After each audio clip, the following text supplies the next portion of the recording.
1600 के दशक में डच ईस्ट इंडिया कंपनी ने दुनिया भर से सोने, चीनी मिट्टी के बर्तन, मसालों और रेशम के व्यापार के लिए सैकड़ों जहाज लगाए थे। लेकिन इतना बड़ा ऑपरेशन चलाना सस्ता नहीं था। उनकी महंगी यात्राओं को वित्त पोषित करने के लिए कंपनी ने निजी नागरिकों की ओर रुख किया। ऐसे व्यक्ति जो जहाज के मुनाफे के हिस्से के बदले यात्रा का समर्थन करने के लिए पैसा निवेश कर सकते थे। इस प्रथा ने कंपनी को और भी बड़ी यात्राएं करने की अनुमति दी, जिससे स्वयं और उनके जानकार निवेशकों दोनों के लिए मुनाफा बढ़ गया। इन शेयरों को पूरे महाद्वीप में कॉफी हाउस और शिपिंग बंदरगाहों में बेचकर डच ईस्ट इंडिया कंपनी ने अनजाने में दुनिया के पहले शेयर बाजार का आविष्कार किया। तब से कंपनियां सभी प्रकार के व्यवसायों का समर्थन करने के लिए इच्छुक निवेशकों से धन एकत्र कर रही हैं। और आज शेयर बाजार में स्कूल, करियर और यहां तक कि इसे समझने के लिए समर्पित पूरे टेलीविजन चैनल हैं। लेकिन आधुनिक शेयर बाजार अपने मूल अवतार से काफी अधिक जटिल है। तो कंपनियां और निवेशक आज बाजार का उपयोग कैसे करती हैं? आइए एक नई कॉफी कंपनी की कल्पना करें जो बाजार में लॉन्च करने का निर्णय लेती है। सबसे पहले कंपनी बड़े निवेशकों के सामने अपना विज्ञापन करेगी। यदि उन्हें लगता है कि कंपनी एक अच्छा विचार है तो उन्हें निवेश में पहली सफलता मिलती है और फिर कंपनी की आरंभिक सार्वजनिक पेशकश या आईपीओ को प्रायोजित करते हैं। ये कंपनी को आधिकारिक सार्वजनिक बाजार में लॉन्च करता है, जहां कोई भी कंपनी या व्यक्ति जो मानता है कि व्यवसाय लाभदायक हो सकता है वो स्टॉक खरीद सकता है। स्टॉक खरीदने से वो निवेश व्यवसाय में आंशिक मालिक बन जाते हैं। उनका निवेश कंपनी को बढ़ने में मदद करता है और जैसे जैसे ये अधिक सफल हो जाता है, अधिक खरीदार क्षमता देख सकते हैं और स्टॉक खरीदना शुरू कर सकते हैं।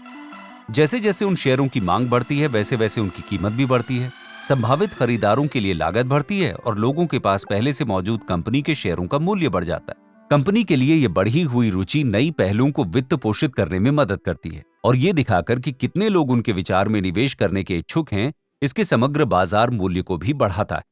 हालांकि अगर किसी कारण से कोई कंपनी कम लाभदायक लगने लगे तो इसका उल्टा भी हो सकता है। यदि निवेशकों को लगता है कि उनके स्टॉक मूल्य में गिरावट होने वाली है तो वे कंपनी के अधिक मूल्य खोने से पहले लाभ कमाने की उम्मीद से अपने स्टॉक बेच देंगे।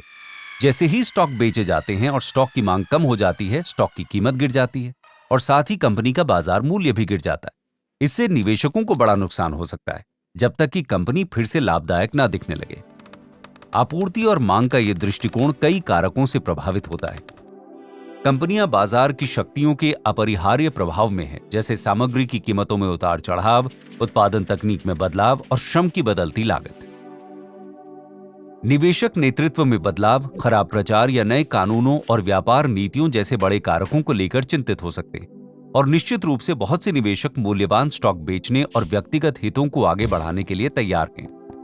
ये सभी चर बाजार में रोजाना के शोर का कारण बनते हैं, जिससे कंपनियां कम या ज्यादा सफल दिखती हैं और शेयर बाजार में मूल्य कम होता दिखने से अक्सर निवेशकों को खोना पड़ता है और बदले में वास्तविक मूल्य खोना पड़ता है।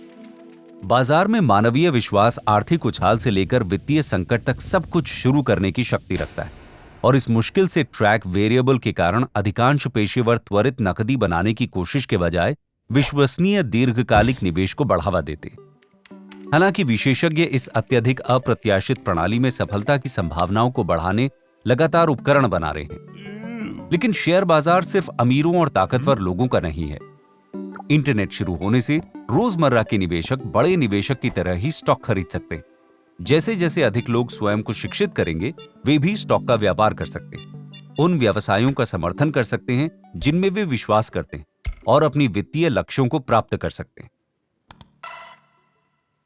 आप इतिहास के सबसे अमीर आदमी के बारे में कितना जानते हैं? मिलिए मनसा मूसा से, जो इतना अमीर राजा था कि अगर वो किसी जगह का दौरा करता तो वो अर्थव्यवस्था को अस्थिर कर सकता था।